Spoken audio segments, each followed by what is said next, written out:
Agar DAF Euro 6ni idealini qidirib yurgan bo'lsangiz, mana bugun xuddi shunaqasi sotuvda. Narxi komplekt 81 ming AQSh dollar deb aytilyapti. Albatta, kelishiladigan joylari bor. Tigach 2018-yilda ishlab chiqarilgan, Persep ham 2018-yilda ishlab chiqarilgan standart 96 kubalik kroni Persep bo'ladi. Bu 486 kuchga ega, yurgan masofasi 690 ming kilometr atrofida. Tabloda hozir ko'rsatish imkoni bo'lgani yo'q. Xolodilnik yonib qolib ketib, akkumulyator o'tirib qolgan ekan, lekin akkumulyatorlar o'zi yangi qo'yilgan ekan. Avtomat korobkada salon ichki holatlarini ko'rishingiz mumkin. Yaxshi holatda turibdi. Ikkitalab avtonomkalargacha, stechnik konditsionerlargacha mavjud. Balonlari 10 tasi 100% yangi holatda, baklari jami 1300 litrli bak bilan jihozlangan. AdBlue sistemalari to'liq ishlaydi. Tarsonlarini yangi almashtirib qo'yilgan. Persep ham, Tigach ham hadovolar 100% qilingan.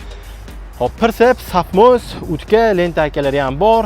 Aytib o'tganimdek, balonlari yangi, ichki holatlarini ham videoda ko'rishingiz mumkin. Ichlari ham to'liq alyuminda turibdi. Xullas, kamchiliklari yo'q mashinani sirazi olasiz, ishga chiqib ketadigan joyda.